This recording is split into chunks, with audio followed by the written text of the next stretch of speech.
Survey ಮಾಡಿ mark ಮಾಡ್ತಾರೆ.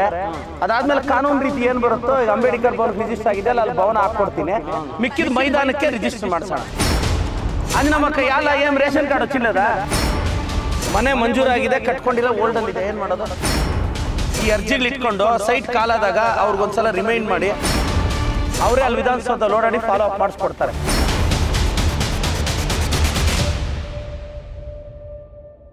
ಅವನ ಕಟ್ಟಕ್ಕೆ ಜಾಗ ಎಲ್ಲಿದೆ? ನಮಗೆ ರಿಜಿಸ್ಟ್ರೇಷನ್ ఉందనా? ರಿಜಿಸ್ಟರ್ ಅయిందిడా? ರಿಜಿಸ್ಟರ್ ಅయింದೆ. ಜಾಗ ಎಲ್ಲಿದೆ? ಮಾಡಿದಾರಾ? ಎಷ್ಟಿದೆ ಜಾಗ? ಅಮ್ಮ ಎಲ್ಲಿ ಸರಿಯಾಗಿದೆ? ಗೋಮಾಳ ಅಂತ ಹೇಳ್ತಾರೆ, ಬಟ್ ನಿಗದಿ ಮಾಡಿದ್ರೆ ಗೋಮಾಳದಲ್ಲಿ ನಿಗದಿ ಸೇಂಡರಾ? నిగది అయిందనా? ఈతవా 186 సర్వే నంబర్లా అది అర్జీ రెడీ చేసుకొచ్చాను. 186 సర్వే నంబర్లా టోటల్ 33 ఎకరాలు ఖరాబ్ ఉంది, సర్కారీ ఖరాబ్ ఏం చేయండారు, ఉండేవాళ్ళు అక్కం ఇచ్చేయండారు. ఇప్పుడు మీరు తోడిపిసిపోతాను అతకే ఉండేదంతా ఏముందో రిజిస్టర్ చేసి స్కూల్కి మైదానం లేదు, అంబేద్కర్ భవనకి రిజిస్టర్ అయింది. అది కొంచెం చూసి మా ఊర్లో ఎవడు ఒక 5-6 కంప్లైంట్లు కొడుతుపోయింది మన స్టేషన్ వరకు, ఎవడు గలాట్లే. ಏನು ಸರ್ ಇದು? 186. 186ರಲ್ಲಿ ಏನಿದೆ? 3 ಎಕರೆ ಇದೆ ಸರ್ಕಾರದ ಇದೆಯಾ? ಎಷ್ಟು ಎಕರೆ ಇದೆ? 5-6 ಕಂಪ್ಲೇಂಟ್ಗಳು ಹೋಗಿದೆ ಸ್ಟೇಷನ್ ವರೆಗೂ. ಅಮ್ಮ ಸರ್ಕಾರಿ ಜಾಗ 33 ಎಕರೆ ಉಂಟೆ. ಹೇಳಿದ್ರೆ ರೆಸ್ಪಾಂಡೇ ಇಲ್ಲ ಸರ್. ನಾವು ಹೋದ್ ಕೇಳಿದ್ರೆ ನೀನು ಹೋಗಪ್ಪ ಕೇಳಪ್ಪ, ನಮ್ಗೆ ಬರಲ್ಲ ಅದು ಅಂತಾರೆ ಅವರು. ನಾವೇನ್ ಮಾಡೋದು? ಬರಲ್ಲ, ನೀವು ಸರ್ಕಾರಿ ಹೇಳ್ತಿರೋದು, ನಾನು ಅದನ್ನೇ ಹೇಳ್ತಾ ಇದ್ದೀನಿ. ತಹಸೀಲ್ದಾರ್ ಮೇಡಮ್ ಮಾಡಲ್ಲ ಅವರು. ಸರ್ವೆ ನಂಬರ್ 186 ಅಲ್ಲಿ ಮೇಡಮ್ ಅವ್ರಿಗೂ ಅರ್ಜಿ ಕೊಟ್ಟು ಬಂದಿದ್ದೀನಿ. 33 ಎಕರೆ ಇದೆಯಂತೆ, ಸರ್ಕಾರಿ ಜಾಗ ಇದೆ. ಸರ್ಕಾರಿ ಖರಾಬು ಮೇಡಮ್, ಸರ್ಕಾರಿ ಖರಾಬು 33 ಎಕರೆ ಇದೆ ಮೇಡಮ್. ಅದು ಜನರು ಆಕ್ರಮಣ ಮಾಡ್ಕೊಂಡಿದ್ದಾರೆ, ಅಲ್ಲಿ ಗಲಾಟೆಗಳು ಆಗಿದೆ ಮೇಡಮ್. ಇಲ್ಲೇ ಇರೋದು, ಊರ ಪಕ್ಕದಲ್ಲೇ ಇರೋದು.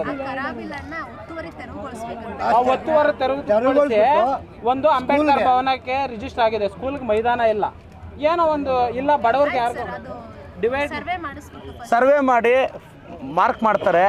ಅದಾದ್ಮೇಲೆ ಕಾನೂನು ರೀತಿ ಏನು ಬರುತ್ತೋ, ಈಗ ಅಂಬೇಡ್ಕರ್ ಭವನಕ್ಕೆ ರಿಜಿಸ್ಟರ್ ಆಗಿದೆ ಅಲ್ಲ, ಅಲ್ಲಿ ಭವನ ಹಾಕ್ಕೊಡ್ತೀನಿ, ಮಿಕ್ಕಿದ ಮೈದಾನಕ್ಕೆ ರಿಜಿಸ್ಟರ್ ಮಾಡ್ಸೋಣ. ಗುರ್ಸೋಣ. ಇದು ಎಷ್ಟು ದಿನದಲ್ಲಿ ನಮ್ಗೆ ರಿಪೋರ್ಟ್ ಸಿಗ್ಬೋದು ಮೇಡಮ್? ಅಪ್ಪ ಇದು January 17 సర్వేకి ಬರ್ತೀವಿ. టైము ఇచ్చినామన్న వాళ్ళేం లేదులే ఇప్పుడు ఇనిషియేట్ చేస్తాం. అమ్మ January 17 సర్వే అవుతుంది, 30వ తారీఖు లోపల దాని స్టేటస్ అప్డేట్ చేస్తారు. జరం సార్ ఇక ఈ అక్కదు అంజనమ్మ ఎవరమ్మా? అంజనమ్మక్క యాల ఏం రేషన్ కార్డు వచ్చిందా? చూడు ನೋಡಿ ಸರ್, ರಾಕ ಒಳ್ಳೆ ಫುಡ್ ಇನ್ಸ್ಪೆಕ್ಟರ್ ನೋಡಿ ಚೆಕ್ ಮಾಡಿ ಸರ್. ಹಳೆಯ ಪಿಂಚಣಿ ಕೋರಿ ಸರೋಜಮ್ಮಕ್ಕ ఏమైంది? ಯಾಲಕ್ಕ ಓಲ್ಡ್ ಏಜ್ ಪೆನ್ಷನ್ನಾ? ಡಿ ಸರ್ ಯಾಕೆ ಚೆಕ್ ಮಾಡಿ ಸರ್, ಒಳ್ಳೆ ನಮ್ಮ ಡೆಪ್ಯೂಟಿ ತಹಸೀಲ್ದಾರ್ ಸರ್ ಚೆಕ್ చేస్తారు. ఆధార్ కార్డే కృప. ಇದು సైటు మన రూపక్క ఇప్పుడు సైట్ ఇదివరకు ఏం తీసుకోవట్లేదా సార్? సైట్ ఏం తీసుకోవట్లే, వాళ్ళకి ఇల్లు మంజూరు అయ్యింది, వాళ్ళు కట్టుకోవాలి, అది ఓల్డ్ ఉంది. ಮನೆ ಮಂಜೂರಾಗಿದೆ, ಕಟ್ಕೊಂಡಿಲ್ಲ, ಓಲ್ಡಲ್ಲಿದೆ, ಏನು ಮಾಡೋದು? ಅಕ್ಕ కొత్తగా ఇల్లు వేసినారంట, వస్తుంది అక్క ತಗೊಳ್ಳಿ, ಇದು ಇಟ್ಕೊಳ್ಳಿ, ಫಾಲೋ ಅಪ್ ಮಾಡಿ ಸರ್. ನರಸಿಂಹಪ್ಪನ ದರ್ಖಾಸ್ತು ಇದೆ, ఎవరు ఇచ్చిండేదే? ಯಜಮಾನ್ ఏం ఎన్ని ఎకరాలు? చిక్కనాగేనహಳ್ಳಿ సరే యజమాన్, మీటింగ్లో పెడతాము మేడం. ఇది దరఖాస్తు మేడం, మీటింగ్ నಮಗೆ సైటు మనే వీళ్ళకి చెప్తానమ్మా. అరుణమ్మక్క మీకు ಸೈಟ್ లేదా ಅಕ್ಕ? ಪಿ ಡಿ ಅವರೇ, ಈಗ ಇದು ಈ ಅರ್ಜಿಗಳು ಇಟ್ಕೊಂಡು ಸೈಟ್ ಕಾಲಾದಾಗ ಅವ್ರಿಗೊಂದ್ಸಲ ರಿಮೈಂಡ್ ಮಾಡಿ, ಊರಿನ ಮುಖಂಡರು ಎಲ್ಲ ನಮ್ಮ ಮೆಂಬರು ಎಲ್ಲರೂ ವಿಶ್ವಾಸ ತಗೊಂಡು ಅದು ಮಾಡಿ. ಅಮ್ಮ ಇವ್ರು ಗಂಗಲಕ್ಷ್ಮಿ ಅವರಮ್ಮ, ಏನಮ್ಮ మీరు ಕಾದು ಇದು ಒಂದು ಪುಟ್ಟ ಜಾಗವನ್ನು ಒಂದು ತಂದೆ ಇಲ್ಲದ ಮಗು అని రాసిన ఇరోదే ಹೌದಾ? అమ్మ సైట్ యూట్యూబ్కి ఏం తీసుకోవట్లేదమ్మా? అమ్మ ఇప్పుడు ఇది పీడీఓ ఇచ్చుకొని అర్జీ తీసుకుంటారు, సైట్లు గుర్తిస్తాము, మొదలు ఏమన్నా అయ్యి రిజెక్ట్ అయిందా లేదు కదా? సరే పీడీఓ సార్ ఇది ನೋಡಿ, ಸೇಮ್ ಇದು ಅಮರಾವತಿ ಅಕ್ಕ. ಸರಿ ಅಕ್ಕ, ವಸತಿ ಕಲ್ಪಿಸುವ ಬಗ್ಗೆ ಲಕ್ಷ್ಮಮ್ಮಕ್ಕ ಅಕ್ಕ సైట్ ఉందా? సైట్ రెడీ ఉందనా? వాళ్ళకి ఒక విలేజ్ అల్ల అది రెడీ అయింది అని చెప్పిండారు మా మెంబర్. ಹೌದಣ್ಣ, వాళ్ళు రాసుకొచ్చారు. ಬಟ್ ಇವ್ರು ಯಾವ ದಾಂಟ್ಲ ಕಟ್ತಾ ఉండేది? అదే ఉండే ఇల్లే దుబ్బుకొని కట్టుకుంటా ఉంటారు. ಜಾಗ ಇದೆ ಸರ್, ಅಲ್ಲೇ ಕಟ್ಕೊಂತೀವಿ. ಆ ಸೈಟ್ ఎవరి పేర్లో ఉంది? ಈಗ ಅವ್ರ ಹೆಸರಲ್ಲಿ ಒಂದು ಸೈಟ್ ಇದ್ರೆ ಕೊಡಕ್ಕಾಗಲ್ಲ. ಅಲ್ಲ ಸರ್, ಅವ್ರ ಮನೆ ಕಟ್ಕೋಬಹುದು, ಬಟ್ ಮನೆ ಬೇಕು ಅಂದ್ರೆ ನೆಕ್ಸ್ಟ್ ಮನೆ. ಸರ್ ಇವಾಗ ಅಲ್ಲ, ಈಗ ಅವರು ಸೈಟು ಒಂದು ಪರ್ಚೇಸ್ ಮಾಡಿದ್ದಾರೆ ಅಲ್ಲ, ಈಗ ಅವರು ಮಗ ಇದ್ದಾನೆ ಸರ್. ಅಲಾಟ್ ಅయిందంటలేమ్మా? నీది రెడీ అయ్యింది ఇస్తారు నీకు ఇల్లు రెడీ అయ్యింది అలర్ట్ అయిందంట అగో మెంబర్ చెప్తా ఉన్నారు పీడీఓ సార్ చెప్తా ఉన్నారు నీకు అయ్యిందంట వస్తుంది ఆయన నువ్వేమే సరే ఏం ఆధార్ కార్డు ఏమో గ్రూప్ పంపి నీది ఇద్దరిది రెడీ అయిందంటే రెడీ చేసుకోవాలి అంతే. ವೇಣುಗೋಪಾಲ್ ಅಣ್ಣ ಯಾವ್ದಣ್ಣ ಸ್ಕಾಲರ್ಶಿಪ್?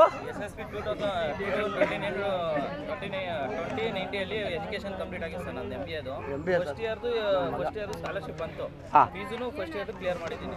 ಸೆಕೆಂಡ್ ಇಯರ್ ಸ್ಕಾಲರ್ಶಿಪ್ ಬರೋಷ್ಟೊತ್ತಿಗೆ ಅವಾಗ ಗೌರ್ಮೆಂಟ್ ಚೇಂಜ್ ಆಯಿತು. ಅವಾಗಿಂದ ಇವತ್ತಿನವರೆಗೂ ನನ್ನ ಎಜುಕೇಷನ್ ಎಲ್ಲ ಕಂಪ್ಲೀಟ್ ಆಯಿತು.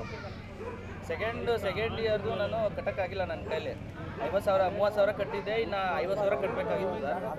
ಸುಮಾರು ಸರಿ ಸಮಾಜ ಕಲ್ಯಾಣ ಇಲಾಖೆಯಲ್ಲಿ ಹೋಗಿ ಅರ್ಜಿ ಎಲ್ಲ ಕೊಟ್ಟಿದ್ದೀವಿ. ಅದು ಅಲ್ಲಿಗೆ ಹೋದರೆ ಕೋತಿ ಬಿಲ್ಡಿಂಗ್ ಹೋಗಿ ಅಲ್ಲಿಗೆ ಹೋಗಿ ಇಲ್ಲಿಗೆ ಹೋಗಿ ಅಂತ ಕಳಿಸ್ತಾರೆ ಹೊರತು ಇವಾಗವರೆಗೂ ಅದು ಪ್ರೊಸೆಸಿಂಗಲ್ಲೇ ಇದೆ ಸರ್. ಸುಮಾರು ಸರಿ ಹೋಗಿ ವಿಚಾರಿಸಿದ್ದೀನಿ ಸಮಾಜ ಕಲ್ಯಾಣ ಇಲಾಖೆಯಲ್ಲಿ, ನಮಗೆ ಗೊತ್ತಿಲ್ಲ. ಅಲ್ಲಿ ಹೋಗಿ ಸೋಷಿಯಲ್ ವೆಲ್ಫೇರ್ ಅವ್ರು ಯಾರು ಸರ್? ಸರ್ ಅಲ್ಲಿ ಹೋಗಿ ಅಂತ ಕೇಳ್ತಾರೆ. ಅಲ್ಲಿ ಹೋಗಿ ಕೇಳಿದ್ರೆ ಸರ್ ಇನ್ನೂ ಬಂದಿಲ್ಲ ಸರ್, ಅದು ಪ್ರೊಸೆಸಿಂಗ್ ಅಲ್ಲೇ ಇದೆ, ಹಣ ಸ್ಯಾಂಕ್ಷನ್ ಆಗಿದೆ ಬಟ್ ಪ್ರೊಸೆಸಿಂಗ್ ಅಲ್ಲಿ ಇದೆ ಅಂತಾನೆ ಹೇಳ್ತಾ ಇದ್ದಾರೆ. ಇವಾಗ ಹೋಗಿ ಕೇಳಿದ್ರು ಅದನ್ನೇ ಹೇಳ್ತಾರೆ. ಈಗ ಇದು ಯಾರಿಗೆ ಹೇಳಿದ್ರೆ ಕೆಲಸ ಆಗುತ್ತೆ ನಮ್ಗೆ? ಚಿಕ್ಕಬಳ್ಳಾಪುರದ ಗೋರಿಬಿದೂರು, ಚಿಕ್ಕಬಳ್ಳಾಪುರ ಶೇಷಾದ್ರಿ ಕೇಳಿದ್ದೀನಿ ಸರ್ ಸುಮಾರು ಸರಿ. ವೇಣುಗೋಪಾಲ್ ಅಣ್ಣ ನೀನೊಂದು ಕೆಲಸ ಮಾಡು, ನಿನ್ನ ಫೋನ್ ನಂಬರ್ ಬರೆದು ಕೊಡು, ನಾನೇ ಪರ್ಸಲಾಗಿ ಪತ್ರ ಬರೆದು ನಾನು ನಾಗರಾಜಣ್ಣ ಬೆಂಗಳೂರಲ್ಲಿ ನನ್ನ PS ವಿಧಾನಸೌಧದಲ್ಲಿ ಇರ್ತಾರೆ. ಈಗ ಅವ್ರ ನಂಬರ್ ಇಸ್ಕೋ, ಅವರೇ ಅಲ್ಲಿ ವಿಧಾನಸೌಧದಲ್ಲಿ ಓಡಾಡಿ ಫಾಲೋ ಅಪ್ ಮಾಡಿಸ್ಕೊಡ್ತಾರೆ. నాగరాజಣ್ಣ ನಿನ್ನ ಜವಾಬ್ದಾರಿ ಇದು. సరోజమ్మక్క గ్రామీణ బ్యాంక్లో వస్తుందండి పెన్షన్, ATM కార్డు కొడుకేమని ఇచ్చిండవా?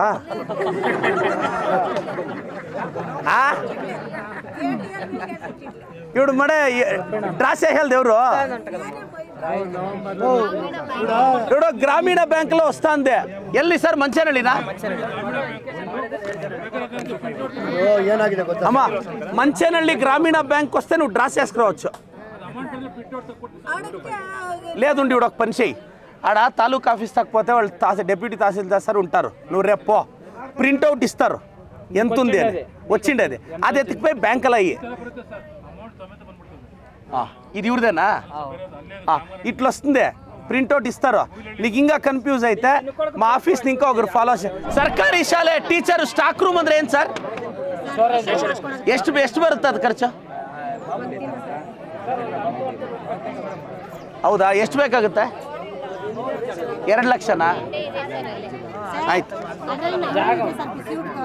ನಮಗೆ ಸಂಬಳ ಕೊಡ್ತಾರೆ ಬೇಸಿಗೆ ರಜದಲ್ಲಿ 2 ತಿಂಗಳು ಕೆಲಸ ಮಾಡಿದ್ವಿ, ಅದು ಪೇಮೆಂಟ್ ನಮ್ಗೆ ಕೊಡಲಿ 8 ತಿಂಗಳಾಗೈತೆ.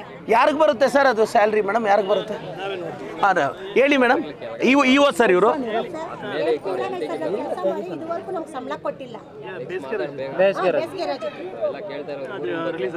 ಅಕ್ಕ ಹೆಸರೇನಕ್ಕ? ಯಾರ್ಯಾರದಕ್ಕ? ನಾವು ಕಮಲಮ್ಮ ಗಾಯತ್ರಮ್ಮ ಅಂತೇಳಿ. ಸರ್ ಪ್ಲೀಸ್ ಸ್ವಲ್ಪ ಪ್ರಿಯಾರಿಟಿಯಲ್ಲಿ ತಗೊಂಡು ಕಾರ್ಡ್ಲಾಕ್ ಸೇರ್ದಮ್ಮ.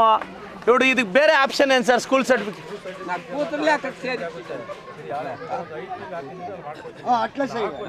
వాళ్ళిద్దరే ఉండేది, వీళ్ళు 5 జనం ఉండాలి. ಸರ್ ಮಗಳಿದಾರಲ್ಲ, ఇప్పుడు ఉండు ಮಗಳದು ಏನಾದರೂ ಸರ್ಟಿಫಿಕೇಟ್ ಮಗಳು ಅವ್ರ ಜೊತೆಲಿ ಇದಕ್ಕಿಂತ అన్న ఇప్పుడు పెన్షన్కి వాళ్ళు పెద్ద కొడుకుది ఏజ్ ప్రూఫ్ సిక్కింది కదా, దాంట్లో క్యాలిక్యులేట్ చేస్తారు ఈయన ఏజ్ నవ్వుడు. ఆయన పెద్ద కొడుకు వద్దు అంటా ఉన్నాడు. కాదు అది ಬೇರೆ ರೇಷನ್ కాదు ఇదే యజమాను. నీ పెద్ద కూతురికి అత కొడుకు వయసు ఎంత? పెద్ద కూతురికి 40 ఏళ్ళు వయసు. ఆయనే పెద్ద ఒక్కొక్కరు చెప్పండి. పెద్ద కూతురికి 40 ఏళ్ళ వయసు, కొడుక్కి 35 పెద్ద కొడుకు. అమ్మ ఏం గొత్తమ్మ, ఇప్పుడు నీ కూతురికి 40 ఏండ్లు కదా, నీకు 20-22 ఏండ్ల పెండ్లు అయింది అనుకుని అట్లా 60 ఏండ్లు చూపిస్తారు వాళ్ళు. నీ పెద్ద కూతురిది డేట్ ఆఫ్ బర్త్ ఎత్తుకురా.